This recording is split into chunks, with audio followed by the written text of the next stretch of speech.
Hello there. Welcome to the Drifting Spore. I'm Steve. It's a rainy Saturday afternoon here in Nova Scotia.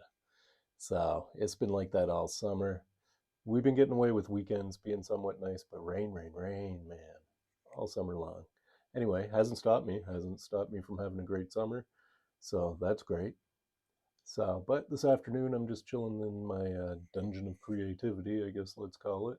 My little special area where I get to contemplate and create and have projects on the go that isn't disturbing the rest of the house. So, what I'm doing today is I'm kind of into bushcraft, you know that. And as someone who is kind of into bushcraft, I like to take paracord into the woods with me. So, and I use that for ridge lines and cordage and as a part of the survival, I guess you could say I'm into bushcraft and survival. As part of the survival side of that, you always want to have, a bit of paracord with you somewhere. So I'm always adding paracord to my gear wherever I can. So, that being said, I was gifted this beautiful, wonderful knife from a subscriber. I am forever grateful for this gift, man. This is a beautiful thing.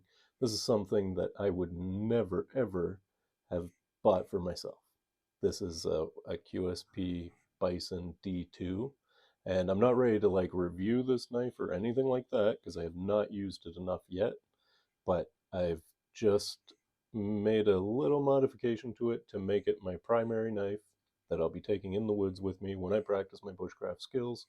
And that is I sharpen the spine so that this knife will now throw sparks for me and scrape for me. So now it is a perfect primary knife. It can do everything I need it to do. So I'll be using this a lot more. And maybe someday I'll do a little review of it. You're going to see it in all the videos for sure. So it came with and like I said, forever grateful to the subscriber that gifted this to me. It is, I have this little rule for myself with if something costs more than 30 bucks, I want to make it myself or I don't want to buy it. So call it budget, call it cheap, whatever. I don't like investing money in this stuff. I prefer to make stuff myself, right? Whenever I can. But what a beautiful gift. So appreciative of this. I can't say that enough. And now that I'm going to be taking it into the woods with me every time, and it can be my primary knife, it's got a lovely Kydex sheath.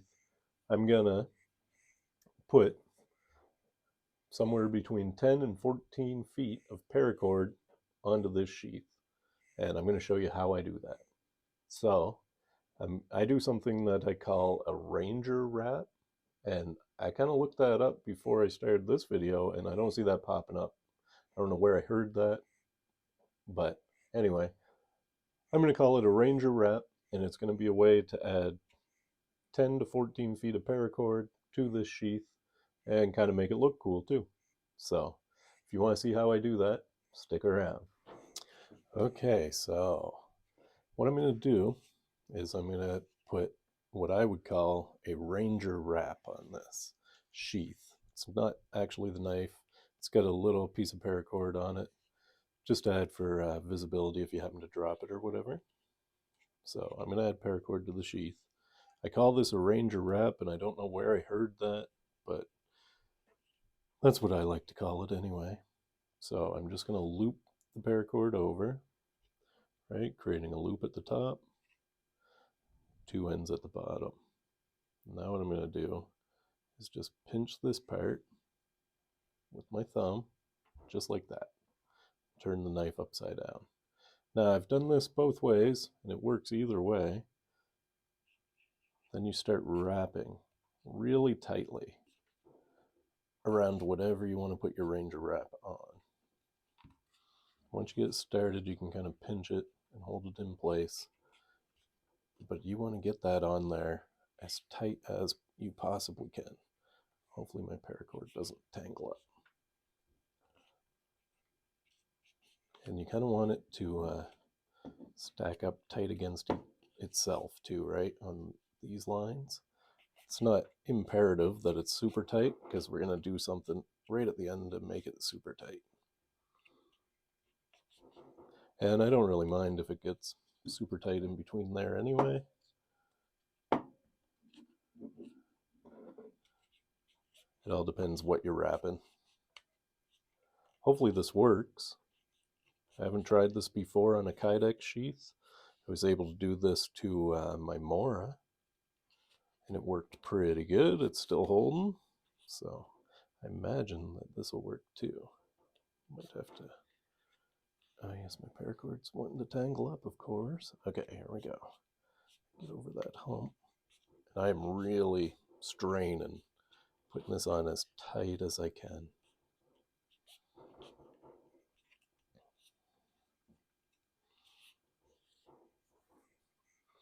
It's a brand new 50-foot roll of paracord, so it wants to tangle up.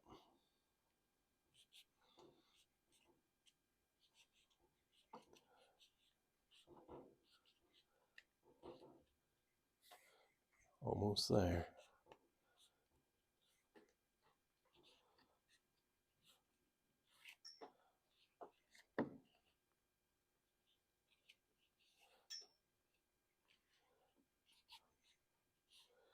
Okay, I would say, yeah, I'm pretty close to where I want to be with this. I don't mind those lines, gaps being there. It kind of gives it a bit of contrast, so I'm okay with that. We'll go around one more. Let's go one more. And then what I want to do, I'm going to pinch this here for a sec. I want to feed this line, and I'm pinching it so it doesn't back off. I want to feed this tag in through this loop. So, just like this. Feed this guy right through here, right? I'm going to want to, just like the rest of it, pull that super tight and try to hold it. Now, the bottom tag end is going to capture that. See how it just captured that? I'm going to pull as hard as I can to try to drag that down into here, which will hold it there.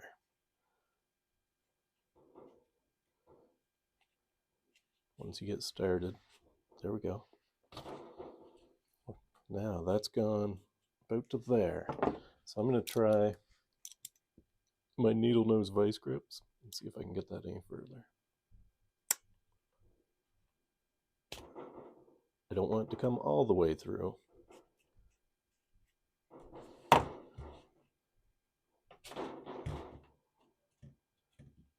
There we go. I think I'm going to call that good.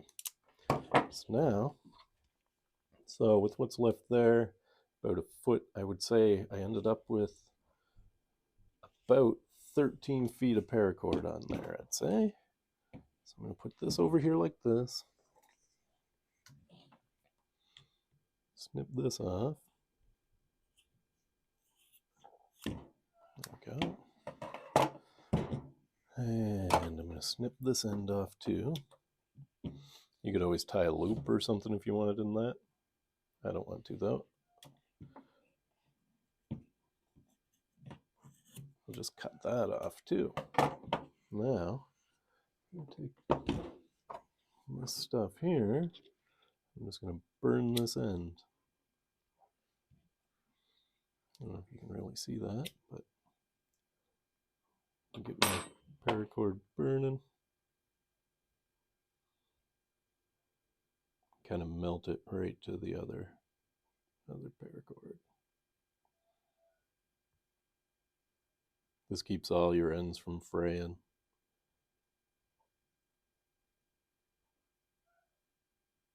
Just get a nice big gob of plastic there. Take my paracord tool and just squish that in. And that'll hold that there. If I ever need to use this paracord, it's not that hard to cut through that. You just cut there and this will all come apart. Your paracord will come off.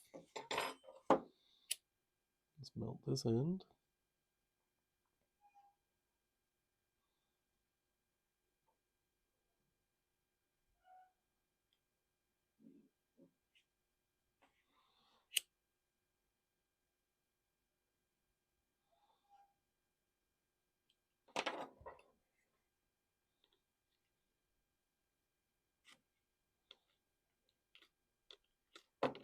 There we go.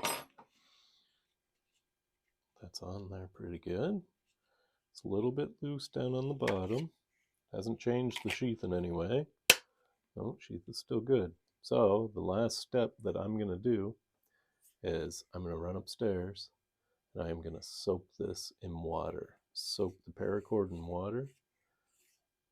I'm going to do that and I'll be right back. Okay, there we go. I've soaked the paracord in warm water.